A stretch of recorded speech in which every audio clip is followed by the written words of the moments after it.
Calum Chambers. Bukayo Saka, attention, il est passé, il s'est remis sur son pied gauche. Bukayo Saka, ils mettent le feu. C'est un festival. Bukayo Saka, ils mettent le feu. C'est un festival. Festival. Smith Rowe. Bukayo ils mettent le feu. Festival. Smith Rowe. Bukayo ils Saka. mettent le feu. This is Arsecast Extra. Hello and welcome to another Arsecast Extra, as always, with James from Gunnerblog. James, goodly morning to you. Goodly morning to you too, Andrew.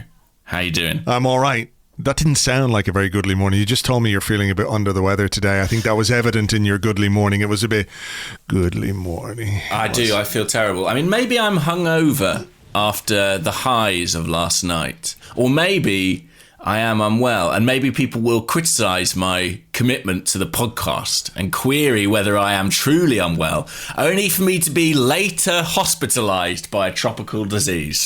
Who knows? If I take you off at 77 minutes and replace you with Andrew Allen, we'll discuss that a little bit later. Anyway, look, I hope you feel better soon, and hopefully it's nothing too serious. I mean, there's a thing, isn't it? What a season, James. What a season this is. It's mental in all kinds of weird, surreal ways. Is it only possible that Arsenal Football Club could progress to the semi-finals of the Europa League to face a team managed by the man who used to manage us before Mikel Arteta and after Arsene Wenger, and it all went wrong for that guy? He's doing a pretty good job at Villarreal, while at the same time our captain is struck down by malaria. It does feel like something that could only happen at Arsenal. Yeah, just as it feels as if we're getting on top of one very dangerous virus, we've managed to contract another within the Arsenal squad. It is quite amazing. And I have to congratulate the script writers for this 2020-21 season on coming up with the finale they have. The series was really kind of seemed like it was going nowhere. But in this kind of Unai Emery reunion and the possibility of a final against Manchester United, they've really given people a reason to keep watching. They sure have. I just have to correct you very quickly here. Malaria is not a virus. Oh, okay. So there you go. It's I don't know what it is, but I know it's not a virus. So I suppose that the important thing, though, is get well soon to Pierre-Emerick Aubameyang, who, you know, I think Mikel Arteta said afterwards that they had no idea that it might be this. He hadn't been feeling well for a little while. Some of the symptoms of malaria are apparently quite flu-like. So you get fevers and chills and all that kind of stuff, which is probably why they said, well, we think he has the flu, not expecting that it would be malaria. So look, fingers crossed for him that he makes a full and speedy recovery. And I guess there is some value in, you know, waiting until you get all the information before jumping to conclusions about what might be happening, even if, as football fans, a big part of what we do is speculate and all that kind of stuff. So I've seen. I mean, when the news came out that he had flu, that was genuinely what the club believed based on the symptoms that he was displaying. Obviously, he had COVID tests like all the other players do, and that was clear. So, you know, there was an assumption this must be some sort of other bug that he's contracted. Obviously, it turned out to be malaria, and I think the thing with malaria is it can take sort of up to 2 weeks to actually turn up. You know, even when you contract it. So they didn't necessarily connect the dots straight away to international duty and Gabon and everything. There's another thing. Like earlier this season, Aubameyang had to sleep for 6 hours on the floor of an airport. He's had a pretty tough year, all considered. So, yeah, I don't know if he'll reflect too fondly on this particular season, but fingers crossed he's back soon. Mikel Arteta seemed pretty positive about that. He's out of hospital at least anyway. I mean, it might take him a little bit of time. I remember when Kolo Touré contracted malaria in 2008. He was back playing very quickly, but I think was a little bit short of his best for a period after that. Obviously, it's difficult to know exactly what the kind of causation is there, but we'll see. It definitely makes sense of why he's looked lethargic in his last run out. Well, it sure does. And look, I suppose the one thing you would say is that after a difficult season, and I think he would acknowledge that in terms of his goal scoring and all the other bits and pieces that have been going on, collectively as a team, individually for him, some personal issues this season. He had some time off and, there have been some ups and downs. What you would say, though, is if the script writers are looking for a happy ending, so to speak, the re-emergence of Pierre-Emerick Aubameyang at the business end of the season would be quite a way to finish off the movie with a heartwarming the end. And Arsenal are lifting a European trophy thanks to a goal in the final by Aubameyang. I mean, is that I wouldn't say no to that. I wouldn't either. Say no. I'd watch that movie. I would watch that movie.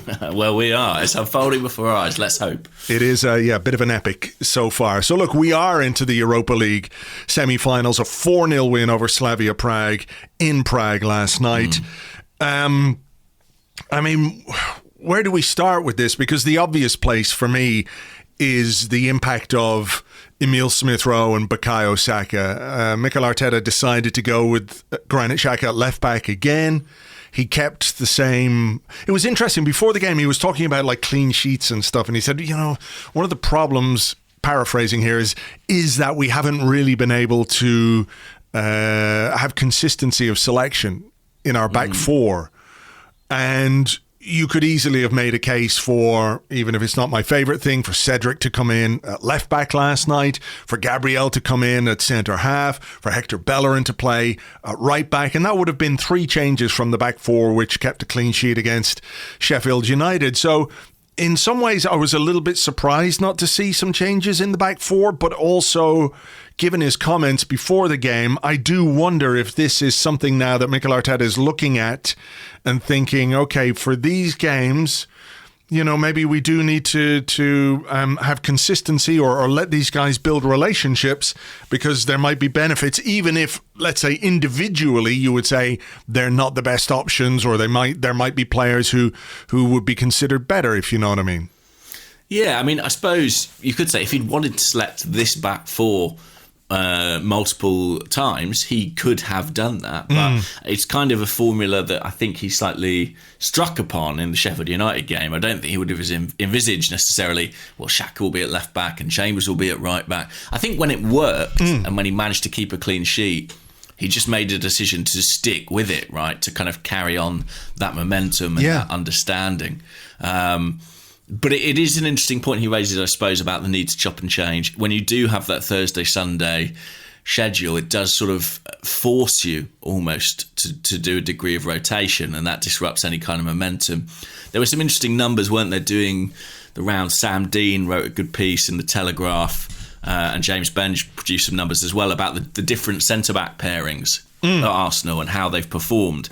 And Holding and Marie, from admittedly a very small sample size, I think they'd played 5 games together prior to last night, but they had won 4 of those games and their record was the best among the different combinations. Yeah, it's an interesting one. It is an interesting one because I think the sample size is small. I think we said this the other day with Holding and Marie, but that period when we kept some clean sheets in January, they were the partnership. And maybe you might think that Gabriel is a better all-round player than Pablo Marie, for example. But the partnership between Marie and Holding looks, again, referencing the small sample size, looks pretty solid, There are other factors as well. Calum Chambers at right back, I think we've got some questions about that, so we'll deal with that a bit later and everything else. But look, another clean sheet, can't argue with that. And at a point just at the start of the game or in the early stages of the game where I was thinking, we need to get a little bit of control here because we were just a little bit sloppy in possession. Slavia Prague, very confident at home, as they should be. They haven't lost a game there for, I don't know how long it is. It's a long time, over a year, something like that, maybe more. I think they said, was it Inter Milan were the last team to beat them at home, and that could have been 18 months ago in the Champions League, something like that. So, understandably, they're confident at home. But then, wow, I mean, we just clicked into life. It was like somebody pressed the button, the rocket fuel went in, and bam, that was it. We just took over. And what we did in that kind of 10-minute spell was sensational. It won us the tie. And not even a VAR delay could stop our momentum. I mean, what I like most about it is that we did start with that kind of initial disappointment of having the goal ruled out, but it didn't dissuade the team in any way. If anything, it kind of gave them an injection of confidence, and they really pushed on. And how often have we said this season about Arsenal maybe not being clinical enough to punish teams in the spells when they're on top of games? Yeah. And that's absolutely what we did last night. And I think you're right to talk about Emile Smith-Rowe and Bukayo Saka, because they were instrumental in that. And I was intrigued to see at the start of the game, exactly how Saka, Smith-Rowe and Pepe would line up, because there were a few options there. You know, we've seen Smith-Rowe play from the left, we've seen Saka play from the middle, we've seen Pepe play from the right and the left. But he went with Pepe on the left, Saka on the right, Smith-Rowe through the middle.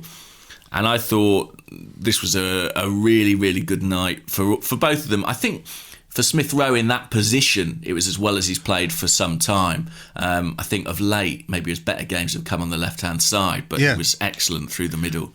And they obviously combined for the first goal, which was disallowed, but they were just brilliant in that period, as was Pepe. I don't want to leave him out. No, I don't think you should, and we can come to him a bit later, but I do think this morning, when you're looking at how we took control of that game, those two guys in particular, and I think we're focusing on them because we see them as the future, right? They are the future of this football team, this football club. If we're going to make progress in the years to come, these guys are going to be a big part of it. I think what I really liked most, I hated the VAR stoppage, because the longer it went on, the more I was convinced that we were going to see the goal disallowed, and so it transpired. But they combined for that first shot, and Smith-Rowe was there. He took it away. His toe was offside, and the goal is disallowed. And that's sort of, I guess it is a setback in a way, isn't it? When you think you've scored, and then you're celebrating, and then all the joy is sucked out of it by the VAR appeal, or by the VAR check, rather. It would be, I'm not saying easy or understandable, but you could understand why a team might go, oh, fuck's sake, like everything is against us. We just, we've scored a goal, blah, blah, blah. But what Smith-Rowe did was basically say, fuck this, took the game by the scruff of the neck, and what he did to create that chance was fantastic. Kept the ball in their area under huge pressure from lots of opponents, nutmegged a guy, kept hold of the ball, nutmegged another guy to give the ball to Pepe, and I thought Pepe could have had probably a penalty if he'd gone down, but not for the first time this season in that kind of position when, when he's got the ball in that kind of position. Was it against Wolves, maybe? A similar kind of position. He stood up, stood strong, committed the goalkeeper, and it was a really good finish at the near post. So, maybe it was Southampton, I don't know. Was it Southampton? Maybe, yeah. Yeah, Wolves was the one where he kind of dribbled past a couple of guys. But Smith-Rowe's footwork in the build-up to that is sensational. You're absolutely right. And I think it is fair to say that the VAR thing could have stopped our momentum. It's not just the kind of disappointment, but it's also the fact that it gives Slavia an opportunity to regroup, reorganise. Yeah. At a point where we're on top of the game, it calls a halt to proceedings. But we just didn't let that disrupt us whatsoever. And brilliant work from Smith-Rowe. And I really liked that Pepe had that delay. It kind of was almost Canu-esque in some ways. He just found an extra moment in the box where it didn't seem to be one, and showed real calmness, coolness. But we know he's got that capacity in his game. It's a really good goal, actually. Yeah. I mean, even the pass, I think is it Ceballos or Partey who plays it in? Lacazette has a lovely touch around the corner to find Smith-Rowe. He gets, I think, one break maybe early on, but then he nutmegs two guys, finds Pepe and puts it away. And it was a real punch-the-air goal for me at home anyway. I was so delighted, especially because what it did to the tie. But in getting the one away goal, suddenly things felt a lot healthier. Yeah, of course. And I think, if we talk about how it might have demoralised us to have that goal ruled out, I mean, imagine what it's like for Slavia Prague to think you've gone behind and then you haven't, and you're like, oh, okay, cool, this is great. And then like literally within 60, 90 seconds, you're behind. You're actually behind, and there was no way. I mean, they did say on commentary, oh, there's a VAR check, and I was going, what for? What the fuck are you checking this time? We wouldn't for? know because they don't show us on UEFA TV. Always. Which is nice, really, making it as painful an experience as it would be for fans in the stadium. Yeah, exactly. Look at that bald man. Look at the bald man listening to his radio. Staring at the referee. Yeah. Absolutely bizarre. By the way, I must correct myself. I thought it was Partey or Ceballos who played the ball into Lacazette on the edge of the box.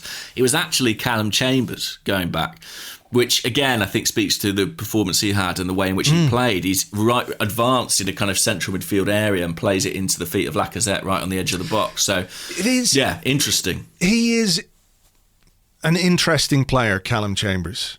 Like I feel if he was half a yard faster, he'd be just, nobody would be complaining about him at all, because I think what we see when he gets into positions in midfield and high up the pitch is the experience that he has in midfield. He played on loan for Fulham for a year and was their best player that season, but he played in midfield, so he has that ability on the ball, which I think was evident in the Saka goal as well, where he got there and played it with his left foot, a good pass, etc., etc. But, the second goal as well, Chambers plays a really nice pass down the line to Smith Rowe. There's a really good combination over on that right-hand side. I think Saka's involved. He plays it back to Chambers. Chambers clips it down the line, and Smith Rowe is running onto it down that right-hand side. I mean, his ability to run the channels is really impressive to me. The footwork for the goal is something, but the fact that he can combine the footwork with the physical aspects of the game, the running that we needed, and we talked about that, didn't we? That if you're going to pick Lacazette, you need to pick runners with him to give him those guys, who can get down those channels. He does it so well, and he can do it on both sides. So I think Chambers deserves some credit as well for the pass down the line. Smith Rowe into Saka, obvious foul, and it's a penalty. It is a penalty, yeah. And I have to say, I quite fancied Pepe to score anyway. The way he'd taken the first one, the ball cut back to him, but I'd rather take the penalty than take the chance. And very coolly put away. I mean, Lacazette's very reliable in that situation. Yeah, his penalty taking has been excellent. So the third goal then, Saka, I mean, how easy did he make that look? Extremely. And I mean, we knew from the first leg that he had the better of his fullback on this side, and so maybe we shouldn't have been remotely surprised that he continued out on that flank in this game. Again, this is a really nice goal. That if you watch the build-up back, there's a really good touch from Emile Smith-Rowe. Yeah. I think it's Granit Xhaka knocks it into him and he tucks it around the corner. He's completely on his toes, isn't he? I mean, that's the thing. Yeah. The guy has no idea. He just nips in from behind him and plays it out to Partey, yeah. Chambers nips in, plays a pass with his wrong foot. And I mean, it's almost what Saka did, on the first goal, the one that was ruled out for offside. But this time he goes for the near post, completely wrong foots the goalkeeper. Yeah. And that's what we want to see from him. I mean, we all know how good he is. We all know how dangerous he is. We all know he absolutely can finish. It's just good to see him produce it. And that was an exquisite goal. Oh, yeah. I mean, I'm just looking at it again. That is a really smart piece of play by Smith Rowe, because the goal doesn't happen without him being on his toes and alert in midfield, and just coming in from behind, playing it out to Partey, to Chambers, to Saka. I mean, there's Chambers, left foot. Okay, defenders, the defender's not great, but that's the thing about Saka, is that the defender doesn't know which way he's going to go. No. And that is the thing that makes Saka such a difficult player to defend against this season when he's playing on the right-hand side, is that,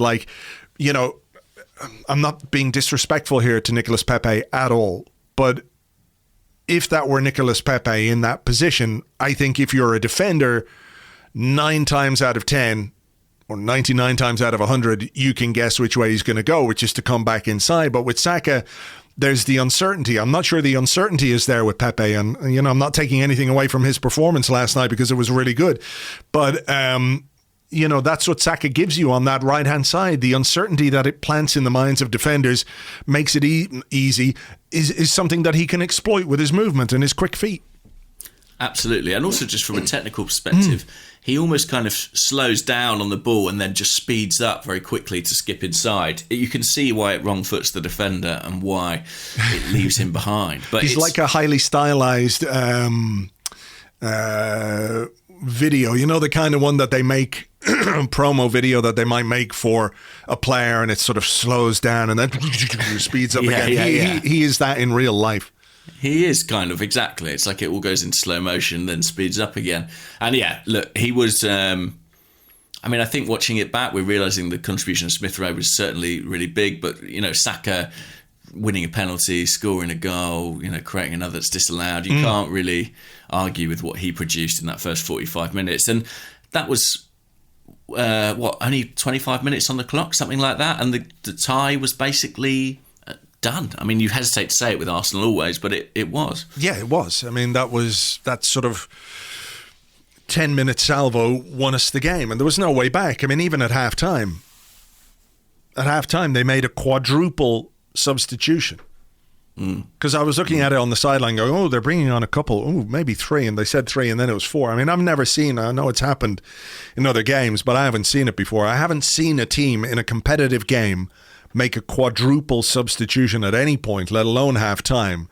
And I think, in essence, that was the Slavia manager waving the white flag, to be honest. Yeah. I know he maybe was trying to change something and hoping that it might happen, but it didn't. So it's a testament to what we did in that first half, I definitely interpreted it as a white flag. And, the game was done, really. And, I was sort of delighted because I feared, while I had optimism that Arsenal would go through, I feared a pretty long, stressful evening. We even spoke on the previous podcast about the prospect of potentially extra time and, how nail-biting that might be. Incredibly reassuring and just great to see this team clicking in attack. It has done so intermittently throughout this season, but in terms of a kind of complete attacking performance, this was kind of right up there. It was, and look, we got a fourth goal. I think we should mention that as well. Pepe Definitely. Down the left-hand side, good movement, found well by Xhaka, and it's a really smart finish from Lacazette. Good feet in the box and slammed it home. So we didn't necessarily just rest on our laurels. We were looking for more, and we got more, and I think we deserved to win that game as well as we did. Did they say, I think we've scored 3 goals or more in each of our last 4 away games. So 3-0 against Sheffield United, 4-0 against Slavia Prague, 3-3 with West Ham, of course, and then 3-1 win over Olympiacos in the previous round of the Europa League. So, one of the issues we've had this season is not scoring enough goals and not making as many chances as we should have. And I think there's still improvements to be made, because when you look at the first leg against Slavia Prague, that was evident there. But there is also evidence that this is a team which is capable of scoring more goals than it was, 3-4 months ago, for sure. Yeah, and here's a weird sort of quirk of that, is that Alex Lacazette was a player who couldn't buy a goal away from home a couple of years ago, and now he's scored the vast majority of his goals this season away from the Emirates Stadium. Interesting sort of swing there. But yeah, we have looked good, and there were even a few fans in this game. There? I think there were about 50 fans, something like that. I don't know how, they made some noise. Yeah, so it felt like a more of a realistic away tie. But yeah, I think, it's not like we had 20 attempts on goal in the game. As far as I'm aware, we were just pretty clinical with the chances that we did create. And the fourth goal is a great example of that. And I think you see one of the strengths of Pepe playing down the left-hand side. I think in the absence of Kieran Tierney and someone who's going to drive to the byline and get crosses in with that left foot, there is an obvious advantage to playing someone like Pepe out there. Yeah. I was going to ask you about that because, again, I think we do have to take the calibre of the opposition into account a little bit. But in the absence of Tierney and without Martin Odegaard and without Pierre-Emerick Aubameyang, who, despite having his issues this season, remains a very potent goal scorer. That's what he does. Without those players, David Luiz as well, somebody who's kind of, I think you wrote about this in The Athletic this week about Luiz and Xhaka, how fundamental they are. Even if they're flawed players, they are still important players in this current Arsenal setup, which, that's maybe something we should be looking at. But those are big players to be missing at this stage of a European competition. And even in the Premier League last weekend against Sheffield United, clearly Xhaka at left back is not a long-term solution. But how do you view it in terms of Arteta's management / coaching / setup of the team? He has been criticised quite a lot this season, I think rightly so, for results which haven't been good enough at certain periods of the season and some performances which haven't been good enough. And is this, people say, well, he stumbled across this Xhaka thing at left back, but is it not a very deliberate decision to play him there in a very defined way to give the team balance that it requires to attack well? We've scored 7 goals in the 2 games that he's played there and conceded none, which, it's not entirely down to him. I'm not saying this is all down to him, but if we thought about these games against Sheffield United or Slavia Prague and thought about them without Kieran Tierney, the idea that we might score 7 goals without letting any in, with Xhaka at left back, without Odegaard, without Aubameyang, people would have been quite dubious, I think. So, does he deserve credit for what he's done to cope with the situation that he's found himself in? I think so. I think he's had to adapt, and I think the team have had to adapt. I saw a tweet from Clive last night saying, Arsenal, it took them some time to adjust to playing without Kieran Tierney, and I completely agree with that. He had become so integral, so fundamental that it required a bit of a rejig and a rethink when you haven't got that like-for-like replacement, and as we all know, we don't have that. I think Slavia are a better team than Sheffield United. I really do. And I think that this was a better, more devastating attacking performance. The Xhaka at left-back thing, it's really hard because, one, I think Slavia are a better team. I don't think they're the best team we'll play between now and the end of the season, certainly. And I think there are bigger tests ahead, and you are wary of endorsing a tactical idea until you see it tested at that higher level. But the way we're playing and the way he's playing that role, it's not like he's being asked to do a lot of kind of chasing into channels. No. He's almost playing as a third centre-back, really, in build-up, and he's not often getting over the halfway line. Do you know what I mean? It's not like he's being asked to get outside Pepe and, get to the byline and swing crosses in and then get back. Yeah. If we were asking him to do that, I'd be really worried. But we are being quite conservative in how we use Xhaka, and we're supporting him with, a left-footed player potentially in front in Pepe, with Ceballos drifting out to that flank and doing a lot of the kind of dirty work in the kind of wing-back areas. So it might just work. It might just work. It keeps Xhaka facing the game, which is where he's good, where he's best. He's doing the job well. He deserves credit as well. It's not his normal position, but yesterday he was kind of winning a few balls in the air and doing some of the defensive side well. I think one of the keys to it is, can Dani Ceballos keep playing well enough for us to not need Granit Xhaka in midfield? Yeah, that's a good point. He's been inconsistent this season, but he's had a good couple of games. If he can find a vein of form, then we might be onto something. Yeah, he looked like he was enjoying himself last night. And we spoke on Monday, didn't we, about how despite the difficulties he's had in recent weeks, some of the mistakes that he's made, and a couple of them were punished very, very harshly, but they were still mistakes. He didn't lose any confidence in himself or his own ability, and he looked a bit quicker around the pitch last night. He was pressing, and while Xhaka is at left back, I think he's a cog in making that happen. The connection between them was a little bit different from the game against Sheffield United. It wasn't quite as Mickey shaped, but he still plays an important part in that. And I think that brings us on to Thomas Partey, who, I'm not saying he's left on his own in midfield, but he's the deepest man in midfield in this system. There's more defensive responsibility on him, and I think last night he had something like 5 tackles and 4 interceptions, 3 interceptions. He seems to relish that role at the base of the midfield, which is another interesting aspect to how we've played of late. I don't think there are many players around who you could ask to do what we're asking him to do.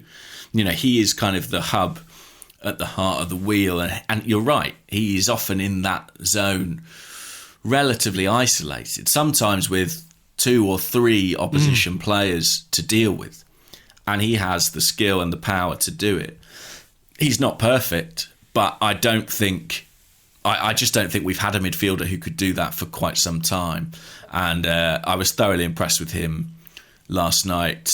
He was really, really good. So yeah, we it's interesting with Arteta. I do think that he does have a capacity to innovate, and when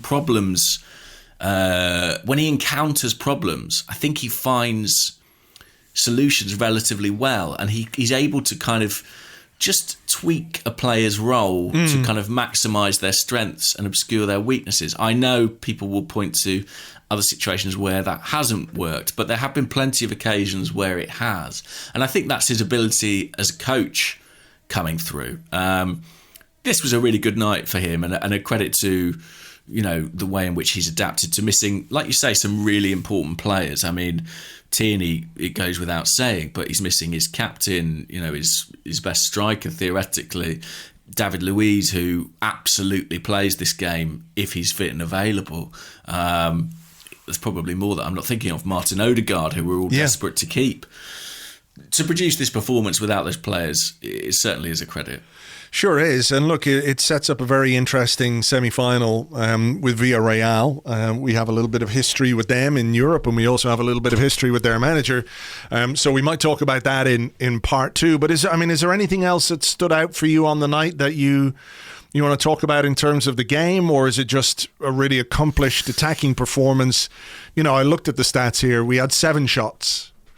Slavia Prague had 7 shots. So you're right. It wasn't like we peppered them with attempt after attempt after attempt. It was just that the quality of the chances and the quality of the finishes were so high that it won the game for us. And I think there were other passages of play in that first half in particular. There was one move, if I remember, from deep in our half. I think it was at left back, and one of their guys went down pretending that he got fouled.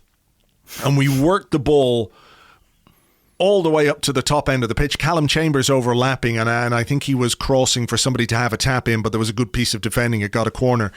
Some of that football, someone said to me on Twitter last night, I'm sorry, I can't remember the name, but there's Arsene Wenger looking down on us again with his glass of wine.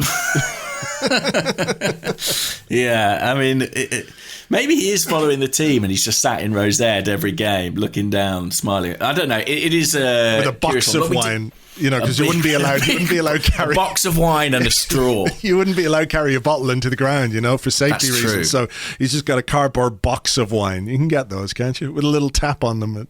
Yeah, his spirit sort of flickering like a Jedi. Do you know what I mean? Above the stadium.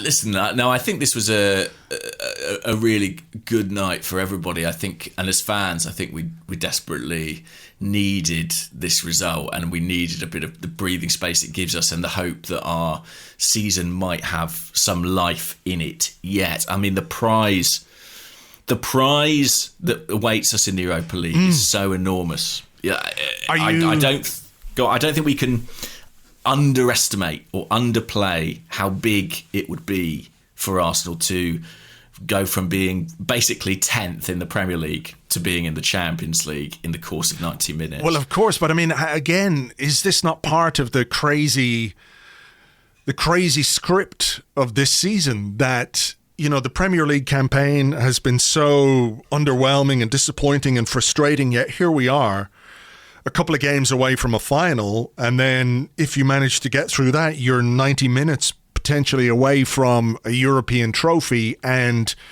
you know, entry into next season's Champions League. It is just part of this crazy season that we're having. Are you getting excited? It feels weird to be so excited, you know, given what we've done in the Premier League and how far below expectations we are. Let's not lose sight of that. But here we are. We've got semi-finals coming up, and, you know, it's exciting. I'm excited. I'm feeling all fluttery and, you know, nervous and all of those kind of things. And you know, having... What was it? How am I going to put this? You know, there are times this season where it's all just felt a bit like, I'm not feeling anything. Like you're just in this kind of zone of purgatory or whatever it might be. But now, here we are at the business end of the season, and we have a really big thing to play for, and it's great.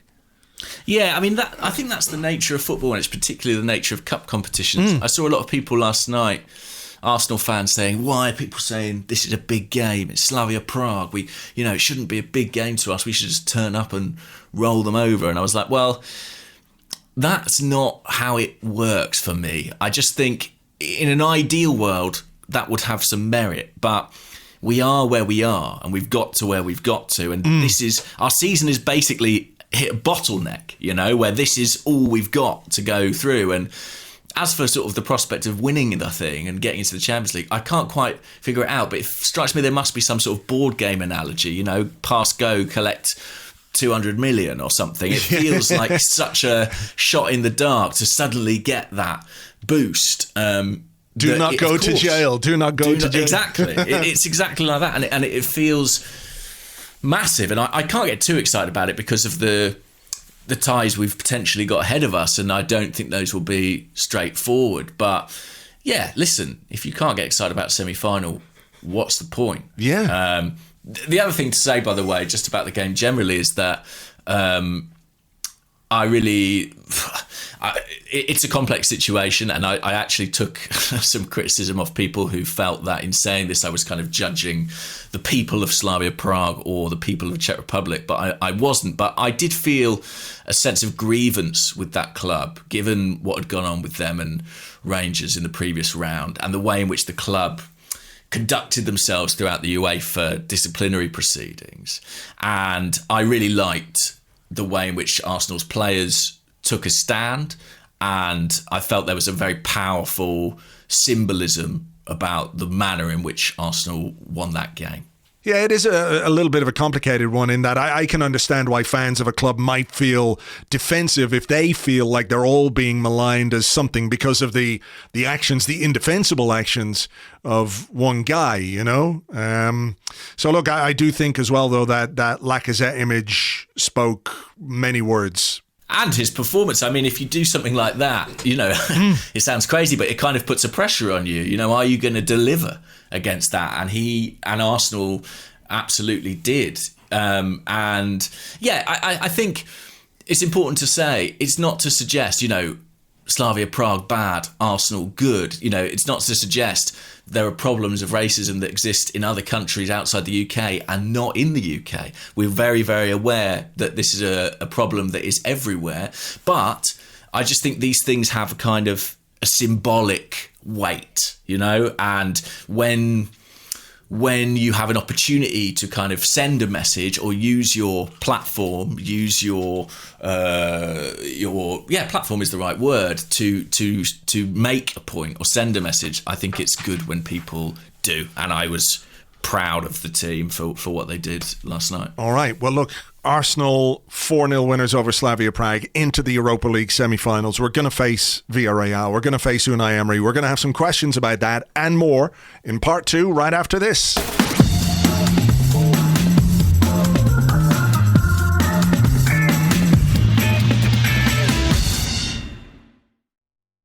Welcome back to the Arsecast Extra. This is part 2 of the show where we answer questions that you send to us on Twitter at Gunnerblog and at Arseblog, also on the Arseblog Discord chat server, which you get access to if you are an Arseblog member on Patreon. So, where will we start? Let me ask you this one. It comes from Twitter. There's a couple like this. One from Ratan Postwala. Or Postwala, who says Chambers at right back is very interesting. We aren't losing anything in attack, it seems, and he adds physicality to our team. A future back four of Chambers, Tierney, Saliba and Marie Gabriel won't be physically intimidated by anyone. Can he be our long-term right back? I say yes. And also on Twitter, Wellbeast at Wellbeast says, I'd like to hear your honest opinion for your preferred choice at right back between Bellerin and Chambers. I'll tell you, one thing I do like about the back four we've played in the last 2 games, I do find it slightly comforting that they're 4 pretty tall guys. And actually, any sort of goal kick or crossfield pass, you fancy us to win it in those situations. We've fallen victims to teams looking in behind Bellerin with high balls or playing, crosses to his post. Chambers is 6 foot plus, and I think Xhaka is pretty much too. So I like the kind of physical dimension that they've brought at fullback. Chambers is such a fascinating one. I mean, the way I kind of see it is that at right back, he's often looked a bit like a square peg in a round hole. But Mikel Arteta kind of seems to want a square peg in a round hole at right back. The way he asks that role to be played is slightly unconventional. It doesn't fit with the way we imagine Hector Bellerin conventionally playing. It's not that kind of overlapping, there's not as much of a need to get up and down quite as much. How much do you think Chambers on the right is tied in with Xhaka on the left? Because I think you're right to point out there was a physical element. And McManaman was on BT Sport last night, going, why aren't they crossing it? And maybe the fact that we had this presence in there was part of that. But I do wonder if, is there something to, okay, if you're going to have a big, not the most mobile guy at left back, I'm not saying Chambers is not mobile, but he's not, in comparison to your conventional fullback, what you would consider your normal conventional fullback, kind of, mid-height, quite quick, mobile, gets up and down. That's what you're looking for from a Cedric or from a Bellerin. Chambers is not that. Do you think there is something in that, in the fact that it's Xhaka on the other side, so there's a balance there, or is it just, coincidence that we've seen this in the last couple of games? I think... basically, I think Arteta always pretty much does the same thing, which is that he kind of builds up with 3 at the back, and then he's got, ostensibly ahead of that, he's got at least 2, sometimes 3. And last night, it was pretty much Xhaka, Marie and Holding building it up from the back, and Chambers was stepping into midfield, with Partey and Ceballos in the wide. So it was kind of Chambers and Ceballos were sort of the wider midfielders, Partey holding the central ground. And I think that if Xhaka was playing in midfield, the same thing would probably be happening. He'd just be sort of stepping back into that build-up area, and Tierney would be pushing higher. But so I don't necessarily think there's a correlation there. I mean, Chambers, they said last night, has now played 4 of the last 5 Premier League games, which feels like it's significant until you remember that most of our Premier League games don't seem to matter that much at the present time. It's sort of the European ones that mattered more, and Bellerin had been the guy getting picked for those. I think he's doing very well at right back, and I think he's a better right back. I think he's a better right back than Cedric. I do actually think that. I think he gives you more. Detective 82 says, new deal for Chambers? Like, he's got a year left come the summer. I think it is a year left anyway. I'll just double check that. But I do think he's into the final year of his contract come the summer. So there's whatever happens, there's a decision to be made. I mean, I think the writing is on the wall for Hector Bellerin. Do you? Feels a bit like it, all right. Because I expected Hector to start last night. Yeah. And there have been a few games recently where I've thought he should start this one, and he hasn't. I mean, effectively, his selection last night was him dropped his strong, but he was left out. He stuck with Chambers in that situation. He could have rotated. He could have put fresh legs in, and he didn't. I think Hector Bellerin will go. That's my impression. But the tricky thing is then, sorry to speak across you, but no. Do you give Chambers a new deal? Well, we know Cedric's not expiring anytime soon, don't we? Yeah. And then you maybe encounter the slightly thorny issue of kind of, well, if neither Chambers nor Cedric is the guy, how many right backs do we need? For Chambers to get a new deal, does he need to be, the guy? It's a slightly tricky one. It is. There is an element to Chambers as well in that he's homegrown. Yeah, he can play at centre half as well if we need, and I'm not advocating that that's the case, but he can do that. He can play midfield as well, so he can do some of the jobs kind of Ainsley Maitland-Niles did in terms of like that versatility. He's a good guy to have on the bench. I don't know if we're keeping as many subs as we've got going forward, but yeah, if we go back to smaller benches, he's quite a useful guy to have. I would be... How old is he? 26. I mean... Just gone... 26 in January, so... I think... It is one of those, isn't it, where you can see some benefits to keeping him, but at the same time, there's a part of you that goes, one of our problems in recent years has been hanging on to players a bit too long and not extracting value from them when we could. I agree with that, but I suppose having sort of given the thumbs up to the deal for Rob Holding earlier this season on the basis that at best we get a useful squad player who's homegrown, at worst we retain value in a kind of marketable asset, I think I would say pretty much the same for Calum Chambers. It's not a situation like extending Aubameyang where it's going to kind of financially break our back to do it. I'm sure we'd want a very good wage, but I think it's something we could afford. And I think whether it's this summer, next summer, 2 summers' time, if we decide we need to sell Calum Chambers, I think we'll make some money on him. Yeah. I think the worst case scenario is that we lose him for nothing. That's the worst case scenario. Yeah, sure. And we can't keep doing that. That is the reality. We cannot keep losing players for nothing. Are we being harsh? I mean, we've had a few questions kind of to that end of people saying, when will people start taking Calum Chambers seriously? Nono Sayaya says, what is it about Chambers that people continue to not approve of his skills? A lot of people thought that starting him was a very defensive move by Arteta. Is it just the lingering shadow of Jefferson Montero?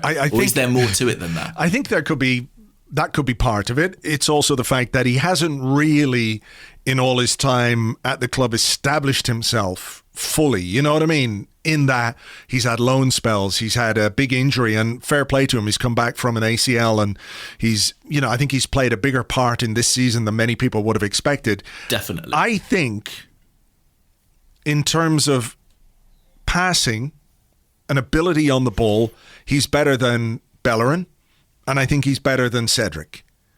I think his overall ability on the ball, I think he's a smart footballer. Yeah. I think he's just lacks that half a yard of pace, which would be so important for him, which isn't to say I think he's hugely slow or anything like that, but where am I going with this? I think he's a good player. I do think he's a good player, and I think you're right to say that maybe if we did extend him, it keeps our homegrown quota up, and when he reaches 28, he's still sellable if we decide to do that. So at the moment, and again, bearing in mind that, the 2 really good performances he's had have come against, I thought he was great against West Ham, in fairness, in that period where we were good as a team. He was excellent. But the last two performances have been against relatively low-level opposition. Yeah.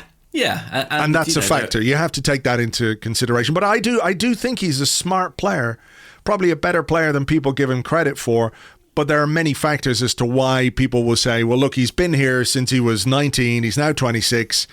And what is he? Is he a right back? Is he a centre half? Is he a midfielder? I mean, he's barely ever played in midfield for us. So you can understand why people would have reservations and think, okay, look, he's had long enough. Maybe we should go a different direction. Whereas I do think there is some merit to the idea that we could extend him, and even in a year's time, 18 months' time, 2 years' time, come that summer, we could sell him and make some money. Yeah, and maybe not. Maybe he flourishes and maybe, he is part of things. I mean, although he's barely played central midfield for us, I think you can see what playing that position for Fulham has done for his game. He is kind of a 360-degree footballer, He's comfortable taking the ball in a lot of different positions. He's got a big variety of passing. I think that's really impressive. And I think it's a bit like kind of Saka at number 10, which is sort of hobby horse I've ridden for a while. But I still would like to see him at centre-back as the right-sided centre-half. I just would be curious. I just think in the event of losing David Luiz and kind of the range of passing that he offers us, I do just wonder what Chambers might bring to that position. Maybe. I'm not sure. I'm not sure that I would be...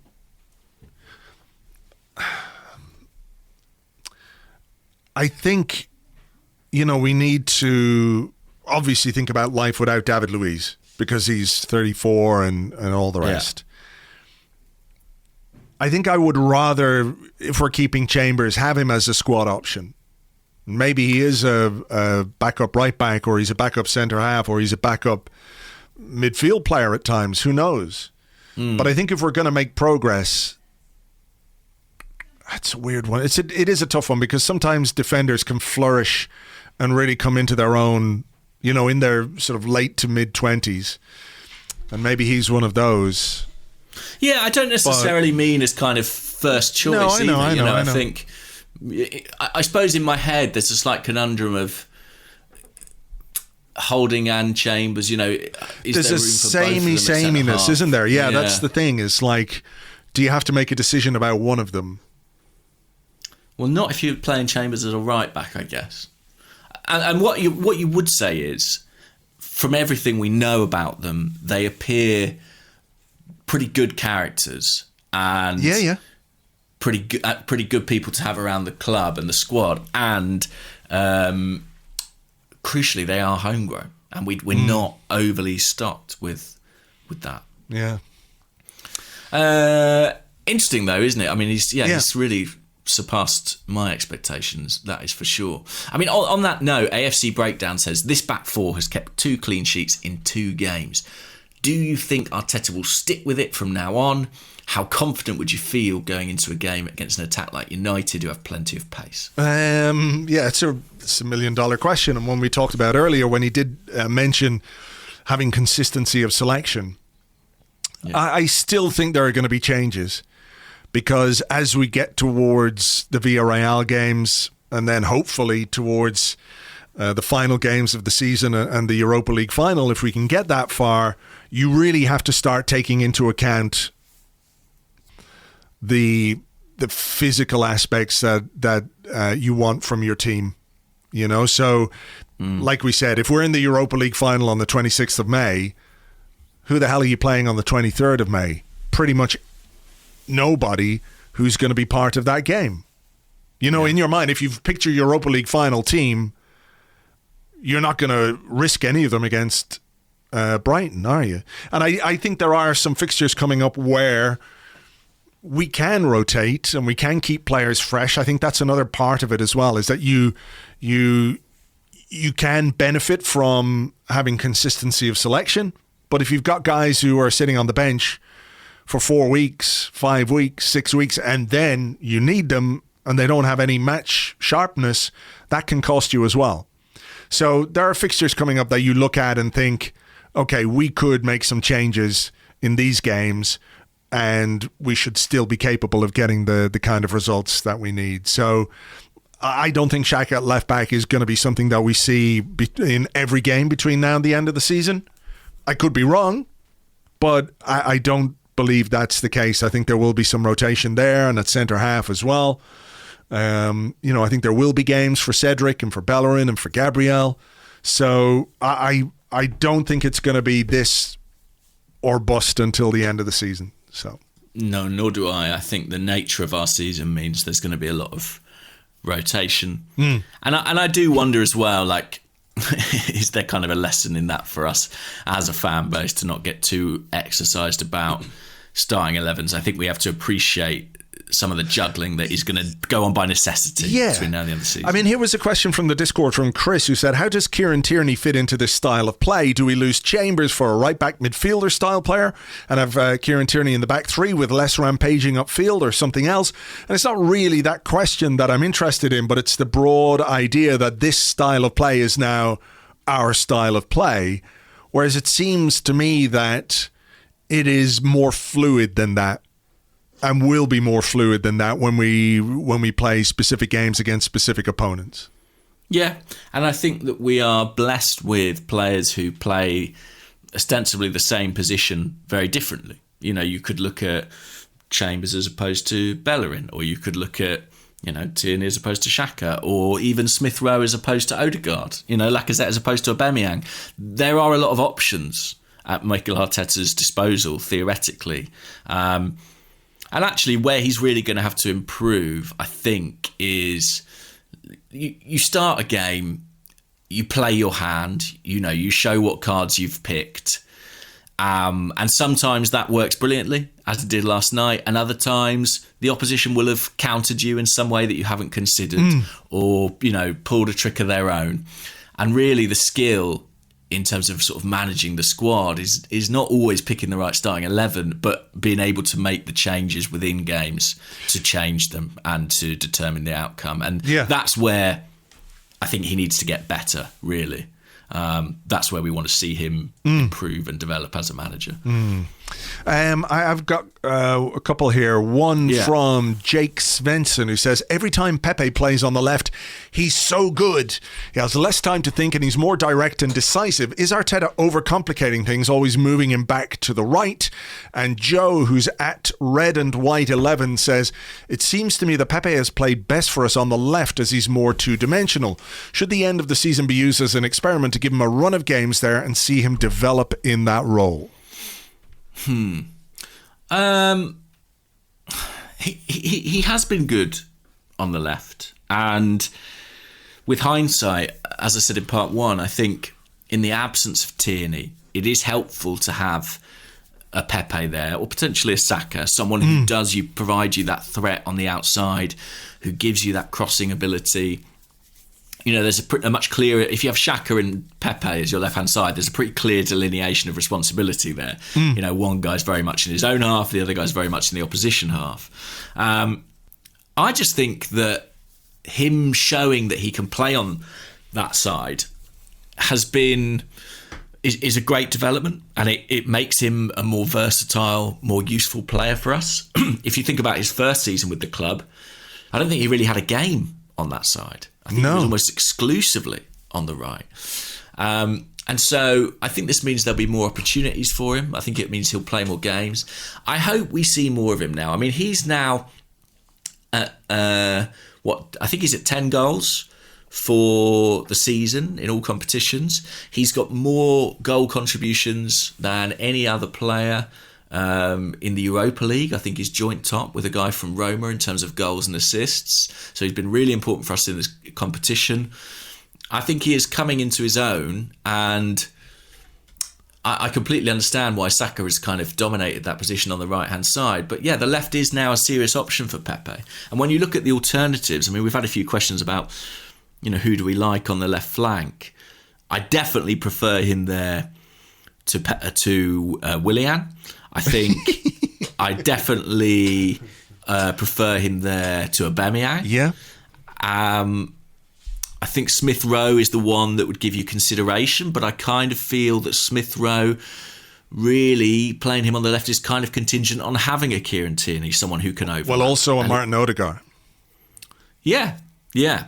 That's true. But I think, on that flank, particularly if you want someone to go outside him, if you haven't got that, I think Pepe looks like a really good option. What do you think?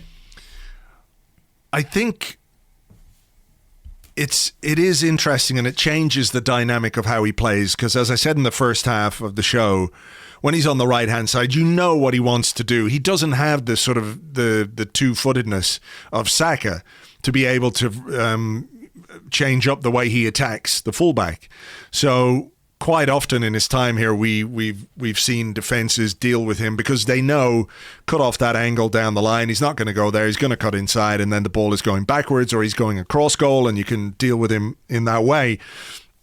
I would be happy to see him get a run of games there. I think one of the issues for Nicolas Pepe is the fact that almost every time, we feel he's taken a step forward or he's made a valuable contribution, he's been sidelined for some reason or another.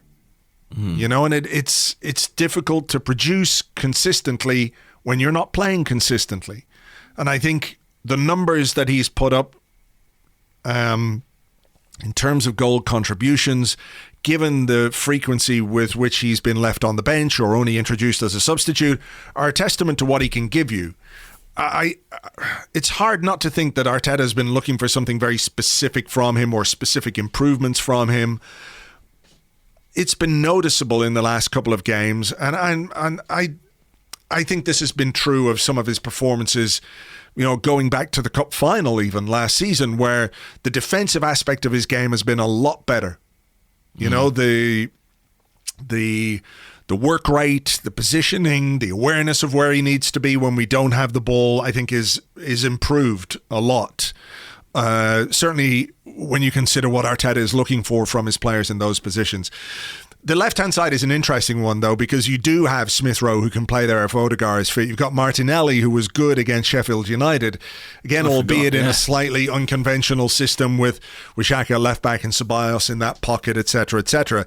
But I think it's certainly an option that I'd be happy to see more of, and he can produce. Last night, he got the first goal. He got an assist. I know Lacazette had to do a fair amount of heavy lifting when it came to the finish, but Pepe's movement, his willingness to run in the 77th, 78th minute, and run beyond and get down the line was a big part of creating that chance. So look, what more can he do when he's given chances to start than he's done in the last couple of games? So I'd like to see more of it. And I know that might be at the expense of someone like Martinelli, who everyone wants to see as well, but that is a good problem to have, Yeah, absolutely. But I think if you're looking at that left-hand side, Pepe and Martinelli, they're not the same player, but they are kind of a type. And I think there is something about that type on the flank that seems to give us a little bit more.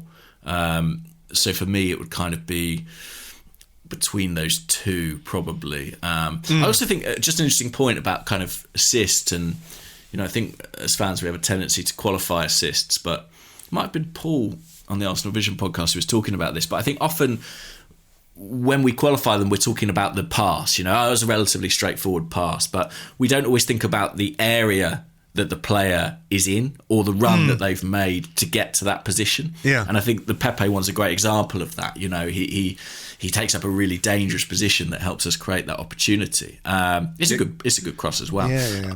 He gets his toothpaste up the tube, you see. He gets his toothpaste. So that must have been Paul, yeah. Arsenal We Are One, MG on Twitter, says, a vast amount of Arsenal fans want to see Martinelli start more games. We've kind of done this question. Yeah. We've kind of done this question. The question goes on, however, it seems Pepe performs best when playing on the left. With that in mind, who do you think should get the nod? I suppose more generally, the Martinelli phenomena of kind of, people's desperation to see him play and then slight frustration that he didn't. I mean, were you disappointed when he was left out of the lineup yesterday? No, I mean, I said in the preview that I thought it was going to be a straight choice between Martinelli, in the absence of Aubameyang, it was going to be a straight choice between Martinelli and Smith Rowe.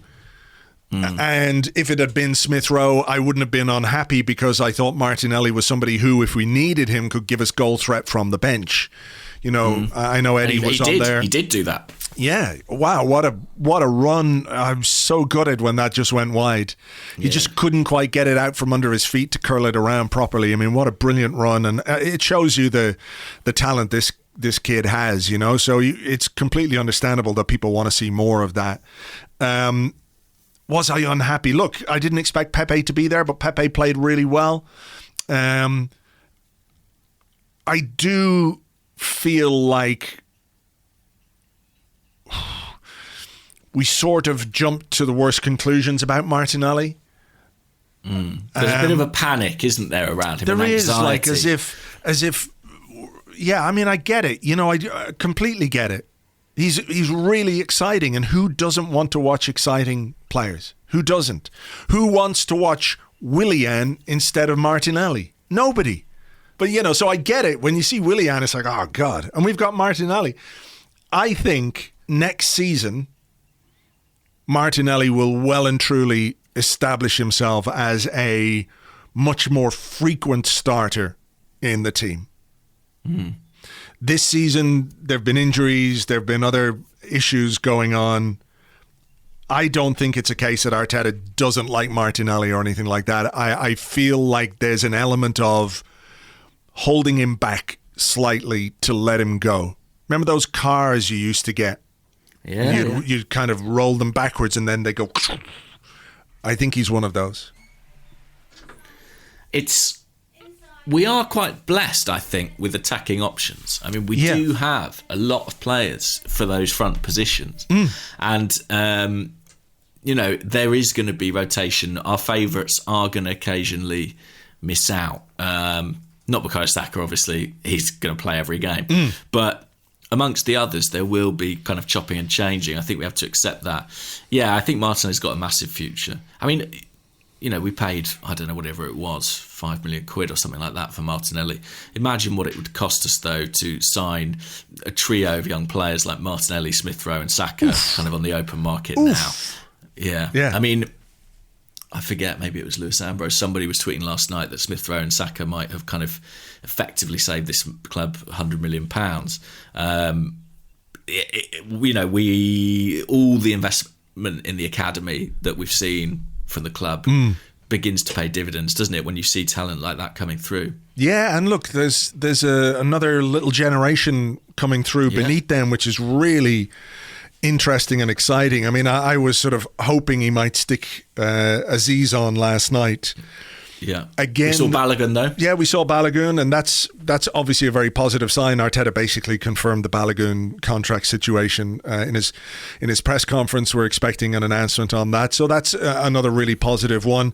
Again, I think there is an element of, with someone like Aziz, who's still quite young, just getting him into the squad for games like this and having him travel and do the warm-ups and all of that kind of stuff is great for them at this age. And, he'll get some playing time, and he might get some playing time between now and the end of the season, if and when we make progress in the Europa League and we have to start resting, like literally resting some of our best players to make sure they're ready for the big cup games. So, there's some really good young players coming through as well. It is exciting. It is exciting. Let me ask you this one. We have a couple here. I'm just trying to find it. The Chief, who's at Macho _Grande 1, says Arsenal don't have much, if any, experience of playing against former managers. Does the highly personal nature of this next fixture against Villarreal have any tangible impact, do you think? Well, we do have a lot of experience of our manager watching on with a glass of wine, former managers, so that might help. I don't know. Does it help? I mean, it's not like Arteta played under Emery or worked under Emery, so has a kind of intimate knowledge of his style. It's not quite the same as... there's that slight tendency in Arteta to maybe overthink when he faces, Guardiola, or to an extent Moyes. I don't know if that will be quite the same. I did see a little smile flicker across his face when he was talking about our opponent in the next round. I mean, he knows, of course, the significance of it. Yeah. I think for Emery, it's got to be a huge motivating factor. Yeah. Much more for Emery and for Villarreal than it is for us. I don't think like the squad of players, I don't think they disliked Emery per se. Like, I don't think he was a bad guy or they fell out with him too much, but certainly some of them stopped playing for him. There's no question about that. So, that might be, it might have a tangible impact on Emery and, him proving himself against a club which fired him, basically. So I don't think there's much in it from our perspective, particularly as there aren't going to be fans in the ground. It might have had like an impact if there was a full stadium and, former manager coming home, gracious round of applause at the start, and then, you're the enemy, et cetera, et cetera. So I do think it's probably something more that that will motivate Emery than Arteta. Yeah. I mean, the narrative is going to be out of control around the game. Yeah. I'm not looking forward to it. Like, there's going to be all kinds of like pre-game think pieces and interviews, and to be honest, Emery has spoken or did speak quite a lot in his first year about his time at Arsenal and what he felt went wrong and all that kind of stuff. So I'm not sure he needs to go over old ground again. But it is and in this competition. With the exception, of course, of that very painful final, he doesn't have a vast amount to prove. This is his competition. He has dominated it. So, well, he won it 3 in a row. He lost the final, and I think it's about time he lost the semi-final. Yeah, I agree with that. I mean, it's how do you feel about that tie? Optimistic, confident? We've got history, of course, with nervous semi-finals against Villarreal. Yes, we do, don't we? Think about Champions League, and look, I think it's going to be tough. They're a decent side, like you say. Whatever people think of Unai Emery, his record in the Europa League is unmatched. I think that's something that Arteta said. Hang on, James, just one sec. Someone at the door. Hang on. No problem.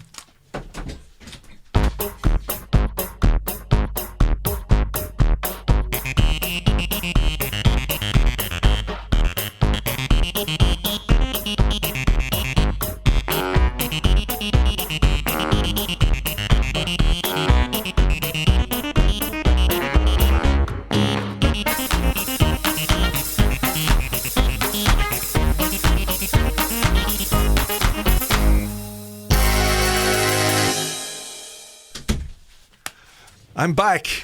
He's back. I'm back. Oh, what a delivery I just got. Amazing.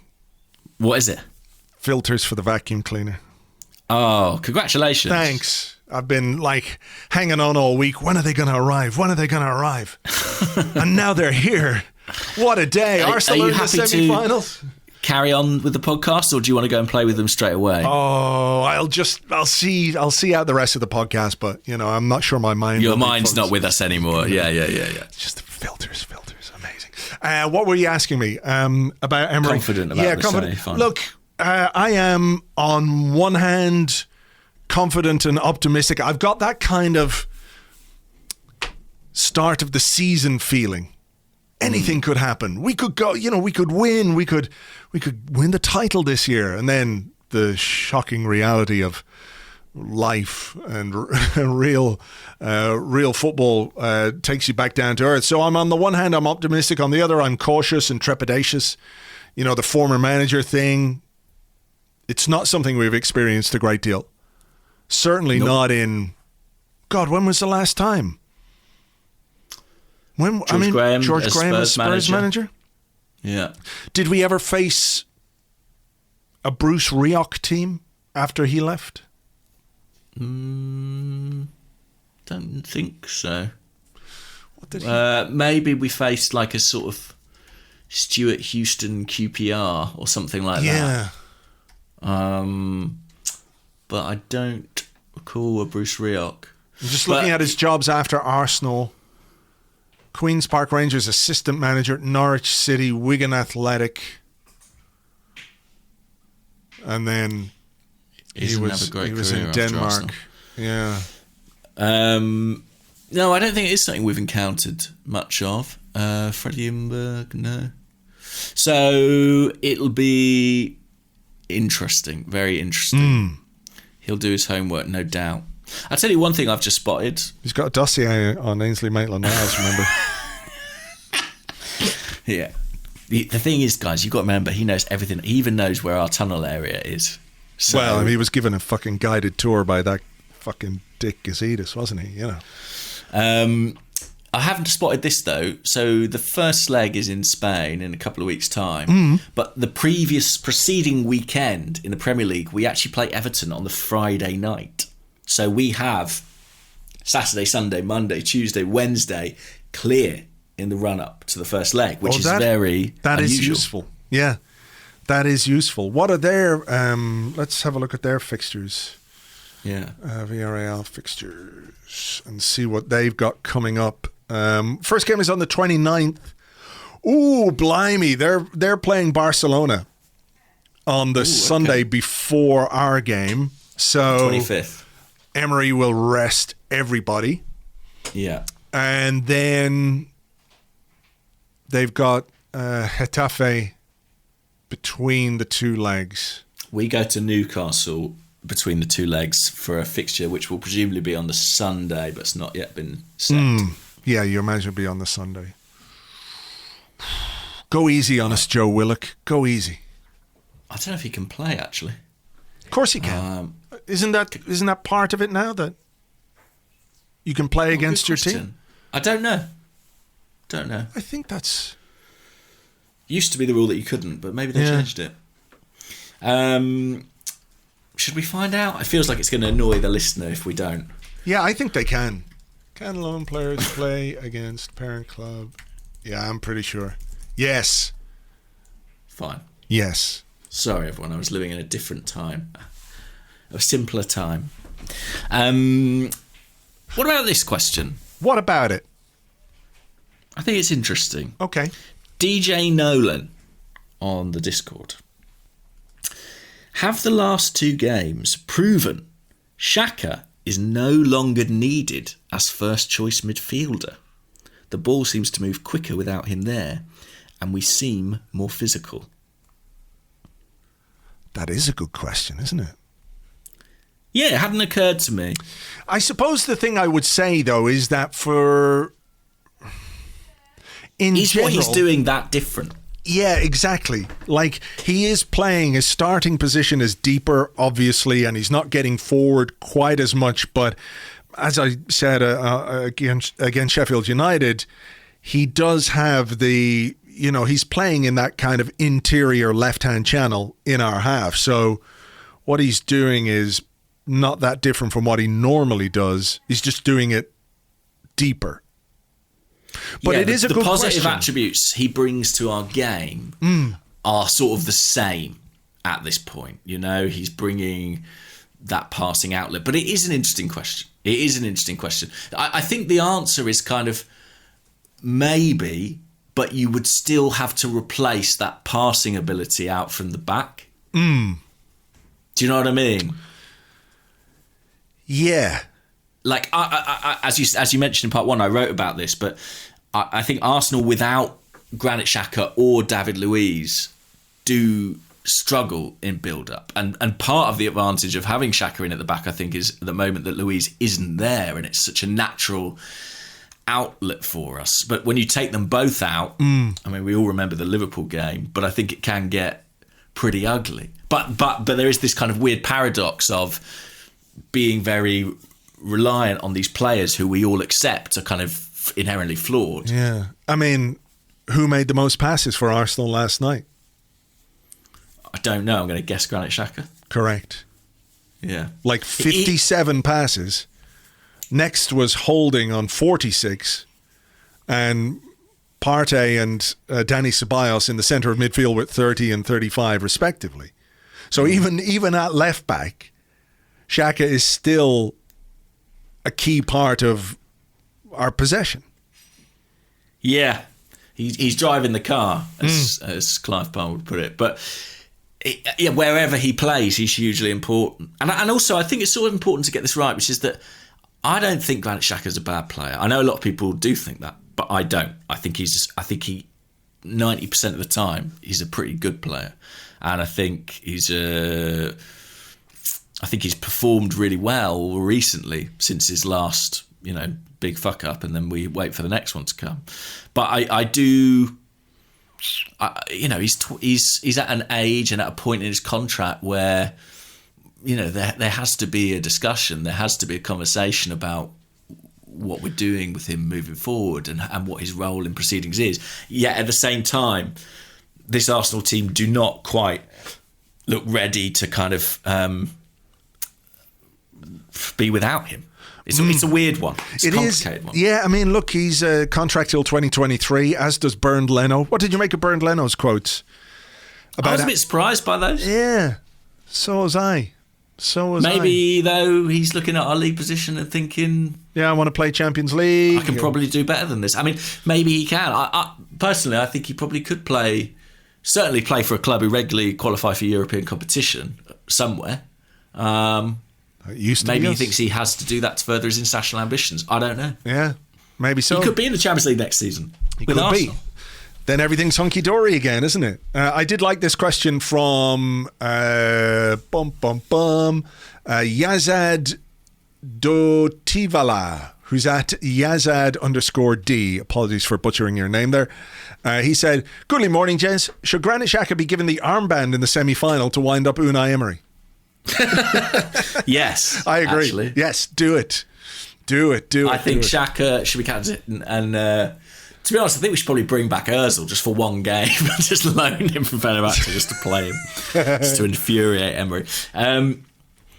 What about JM Green? It says, is Xhaka a better player without a crowd? Seems to be more focused and less nervous, error prone, especially since the first lockdown. He's been more consistent and effective this season. I don't know. I don't think so. I think he's the same player. I do think he's the same player, with a crowd and without a crowd. Did you watch that? Did you watch that open mic video? Yes, I did. Yeah, it was quite funny. I like that. Rob Holding is called Bobby. Yeah. Bukayo Saka is called B. Yeah, B. And Pepe is Pepe. Pepe, run, Pepe. And even last night, there was one you could hear him go, Pepe, go, Pepe. Yeah, there was. But there was another moment in that where someone had the ball and he just went, shoot! And I was thinking, this is so funny. Xhaka shouting that at somebody when people used to shout that at Xhaka all the time in those crowds. They are useful, those videos. You do pick up little bits and pieces. I mean, there was the thing about, I think he said Laka pick one at one point, which was clearly about kind of the press and, the need to kind of...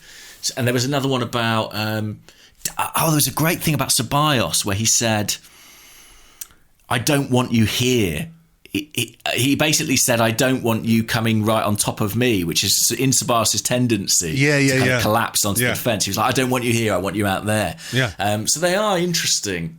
For the crowds thing, I know what you mean, he's the same player, but he's an emotional player. I would say that, and I think we have seen. Well, I mean, he wouldn't have done what he did against Crystal Palace with no fans.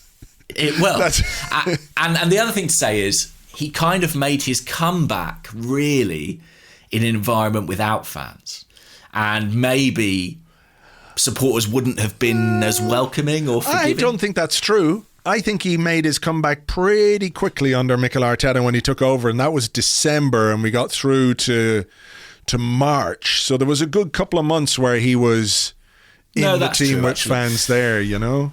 Yeah. But I think, I don't know. Maybe it's helped him. I don't know. I wonder if he is a hot-headed guy, and I wonder if taking the emotion, some of the added emotion out of the game might help him. It's a real. Do you know what? struggle to sort of resolve how I feel about Granit Xhaka, because there is really a lot, like in that video, there's a lot I really like about him as a character and as a player, but I also accept, well, I think we just know who he is at this point, don't we? Maybe that's it. We just know who he is, for good, for bad, for better and for worse. Yeah, that's true. I mean, I looked at him in that video, and I sort of looked at him last night in certain aspects of his game where, you know, there was a throw late in the first half and he really took his sweet time over taking that throw because, you know, things like that. And I was thinking, you know, I wouldn't mind a guy like Xhaka in my team if I was playing in the team. You know, no, and I think the players do really respect him. Yeah, and I think they really appreciate that. Him, is something you hear a lot, isn't it? You know, even if fans have frustrations with him and some of the things that have happened with him, the players really do like him. I mean, he was voted captain. Yeah, when Emery couldn't fucking make up his mind about who to make captain, you know, the players had a vote and he was the guy, you know, and that includes some other very senior players in there as well. So it does say something about him. So look, hopefully he can keep going until the end of the season, because his recent form is, you know, bar that Burnley thing, has been pretty good. Okay, final question from today from Chris Hammond, who's at Gooerson. He says, you often say, coming up in part 2, your questions and more. What is the more? Well, wouldn't you like to know? Wouldn't you like to know?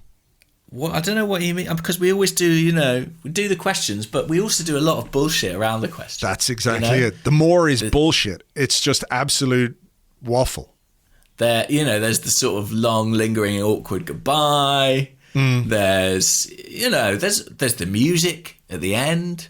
There's maybe, depending on where you're listening, there might be an advert. There's loads of stuff. There's incidental music when somebody comes to the door and I have to go and answer, and I have to play the door answering music. That was for everybody. Sometimes we pay people just to come to the door. Do you know what though, James? I was standing there this morning in the kitchen. I was making breakfast, cooking sausages, and I thought to myself, it has been a long time since I got to use the door answering music. And lo and behold, this morning somebody called to the door in the middle of the podcast. It's I've got a great idea, glitch in the Matrix, clearly. Oh. What? I'll come back to that. But I've got a great idea for your door. What? Have you ever considered getting one of those sort of customizable doorbells and setting the doorbell music to be your doorbell? It's a bit long, you know, every time if somebody rang the doorbell. But it would just save you a lot of time in post. Do you know what I mean? Yes, it's a sound quality issue though, James. You know, I need the sound quality rather than just have it going off in the background. What was the other thing you were talking about? I was going to say, did you see Jamie O'Hara's tweet? The one about how there was no way Arsenal were going to win the game. Yeah. Yeah. Did he follow it up with anything? Maybe I don't know. I don't think he did actually. He may have deleted it. I'm just looking back now. Right. Did he keep it up there? I tell you what. O'Hara, no, he's kept it up. Fair play. Well, fair play. I tell you what we'll do for Jamie O'Hara. We'll send him a good tin of Dulux paint. How about that? He'd love that, wouldn't he? He would, yeah. I think they'd be all Tottenham fans love Dulux paint because, you know, the way they represent the brand, the badge of Tottenham. I mean, it's impeccable. I think they've shown a real inherent understanding of what Tottenham means and represents. Dulux. No, it's not always a brand gets a club completely, but Dulux really. I mean, did they not just miss a complete trick by failing to use Matt Doherty to launch the paint? Very good point. Very good point. Anyway. I think that's probably taken the gloss off this entire podcast, so we'll leave it there. I think we'll leave it there. Was the gloss a deliberate pun there? If so, I applaud it. Of course it was. Jesus. Wow, that was so smooth. Thanks very much. Smooth as silk finish paint. That's a different type of paint. Are we sponsored by Dulux? No. Duck egg. Eggshell, that's what I meant. Magnolia, whatever. Is there real eggshell in eggshell paint? I mean, not all eggshells are the colour of eggshell paint, are they? No, but eggshell paint is a texture. Duck egg is a colour. Eggshell is like when you paint it on the wall, you tap it with your fingernail and it makes a noise like an eggshell. And all this yellow goo comes out. I like it. Yeah, you can crack your walls and scramble the inside. Yes. I think we've taken this is the and more. They wanted and more. This is what you get if you ask for and more. That's it. And now they're wanting much less than the more. Much less of the more, if you don't mind. Okay, look, we've got Fulham on Sunday. Will be interesting to see what kind of team Mikel Arteta picks for that one. We will preview that game for Patreon members tomorrow, Saturday. You can sign up if you like, patreon.com/Arseblog. James and I will be here on Monday to talk about whatever happens against Fulham on Sunday. So until then, take it easy, folks. Cheers. Bye-bye.